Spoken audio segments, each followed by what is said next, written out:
지금 현재 이제 성적표를 받아보잖아요, 학교에서. 근데 그 성적표가 별로 의미가 없다.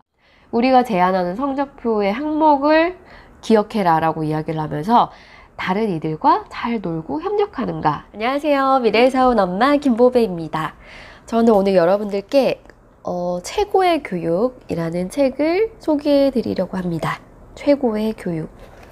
여기서 보면 뭐 뉴욕이라든지 이제 상류 쪽의 사람들이 자신의 자녀들이 정말 최고의 대학에 들어갈 수 있도록 하기 위해서 정말 유치원 때부터 막 아이들에게 어떤 주입식 교육을 시키고 불필요한 그런 사교육으로 인해서 아이들에게 스트레스를 많이 주고 있다. 이것이 정말 문제다. 이런 이야기를 하면서 이 책이 시작되고 있어요. 저는 좀 뉴욕의 그런 사례들을 읽으면서 정말 미국 역시 우리나라처럼 그렇게 교육열에 있어서는 정말 뒤처지지 않는구나 이런 생각이 들었고, 그럼에도 불구하고 최근 미국에는 그런 자신들의 현상을 버리고자 하는 그런 움직임들이 많이 일어난대요.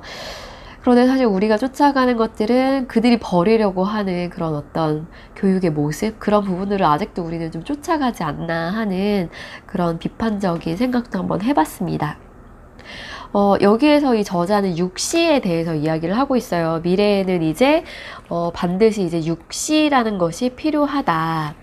그것은 바로 콜라보레이션, 협력, 그리고 커뮤니케이션, 의사소통, 컨텐츠, 어떤 교육의 내용이라고 할 수 있겠죠. 그리고 크리티컬 띵킹, 비판적 사고, 그리고 크리에이티브 이노베이션, 창의적 혁신, 마지막으로 컨피던스, 자신감에 대해서 이야기를 하고 있어요. 첫 번째로 협력에 대해서 이야기를 해요. 아무도 교양곡을 홀로 연주할 수는 없다. 특히 미래 사회에서는 개개인의 지식을 쌓는 것보다 여러 사람들이 모여서 집단지성을 이루고 서로 의사소통, 커뮤니케이션을 하면서 협력을 통해 어떤 생산적인 지식 활동을 하는 걸 중요하게 보고 있죠. 여기에서 그런 재미있는 얘기를 해요.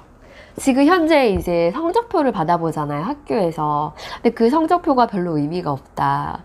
근데 이 사람들이 이제 성적표, 그러니까 평가에 대해서 부정적인 입장은 아닌데, 현재 우리가 받아보는 그 평가, 뭐, 국어는 몇 점, 수학 몇 점, 이런 거에 대한 평가는 그렇게 이제 중요한 평가가 아니다.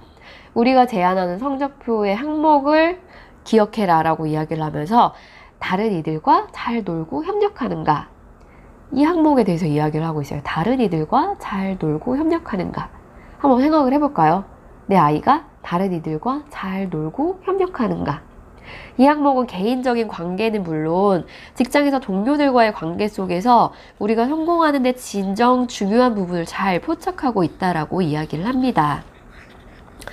실제로 사회적인 그런 통제력의 대부분은 이제 협력을 기반으로 하죠.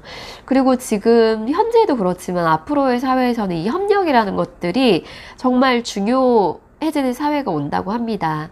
그리고 연구자들은 7살 무렵에 어떤 협력의 수준, 이게 좀 중요하다라고 해요. 7세 무렵에 이제 자기 통제력을 가지고 남과 협력을 할 수 있는 사람은 40년 후에 그 삶의 질이 굉장히 높은 수준을 보인다. 어떤 그런 추적 관찰의 그런 결과를 보인다라는 이야기를 하고 있습니다. 이렇게 공동작업을 하고 협력을 하기 위해서 필요한 건 자기를 통제하고 자기를 제어하는 능력이죠. 남들과 잘 협력하고 잘 지내기 위해서 뭐가 중요한가요? 나의 감정에 대해서 통제를 하고 나의 생각이나 아니면 그런 것들에 대해서 제어를 하고 통제를 하고 나 자신을 잘 조절할 수 있는 그런 사람, 그런 것들이 중요하고 교육과학에서 이게 중요하게 다루어져야 된다라는 말을 하고 있어요.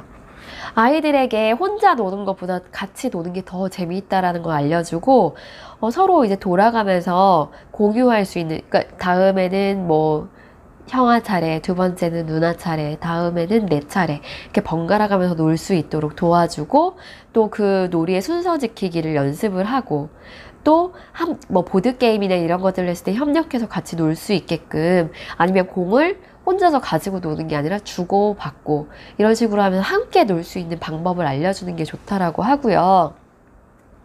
그리고 나 혼자 만든 기찻길 모양보다 친구와 같이 협력을 해서 기찻길을 만들었을 때 훨씬 더 재미있다라는 것을 알려줄 수 있다라고 하네요. 특히 이제 스포츠 같은 경우에는 협력이 반드시 필요한 종목이죠. 이런 스포츠를 통해서 어떤 협력의 방법과 그런 좋은 내용들을 가르쳐 줄 수 있다라고 합니다. 그리고 두 번째 얘기하는 게 의사소통, 커뮤니케이션 능력이에요. 이 커뮤니케이션에서 중요한 건 경청하는 방법이죠. 생산적으로 다른 사람들과 작업을 하고 의견을 주고받기 위해서는 가장 먼저 내가 남의 의견에 대해서 경청하고 받아들일 수 있는 자세, 그 태도가 중요하다라고 할 수 있어요.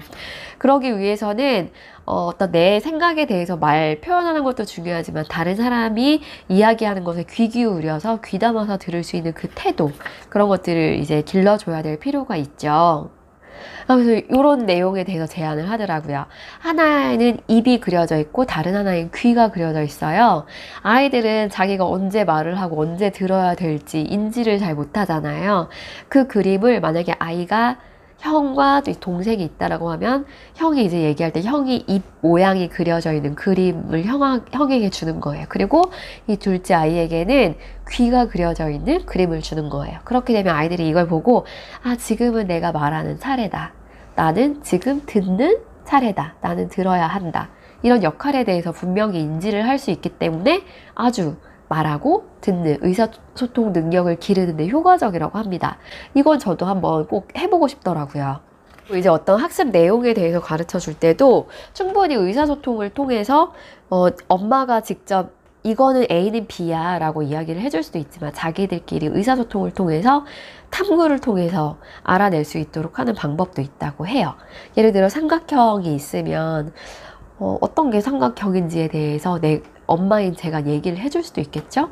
하지만 아이들에게 이 삼각형의 특징을 알아보도록 하고 아, 그러면 왜 삼각형일까?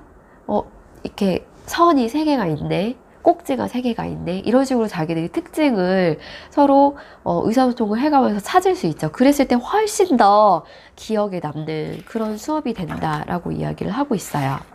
이게 이제 어떻게 보면 거꾸로 교실이라고 플립드 러닝이라고도 하고 뭐 거꾸로 교실에서 활용하는 방법이기도 하죠. 아이들이 자기들끼리 탐구를 하고 소통을 하면서 이 교육 내용에 대해서 알아보고 그 이후에 추후에 선생님이나 뭐 엄마가 그래 너희들은 어떻게 소통을 하고 어떤 걸 알아냈니? 라고 먼저 이제 아이들이 알아낸 사실에 대해서 들어보고 그 다음에 설명을 해주는 거예요. 그래 맞아. 세 변이 있으면 삼각형이야. 꼭지점이 3개가 있으면 이런 거를 삼각형이라고 해. 그리고 삼각형에는 정삼각형이 있고 뭐 이런 것들에 대해서 부가적으로 더 알려줄 수 있다는 거죠.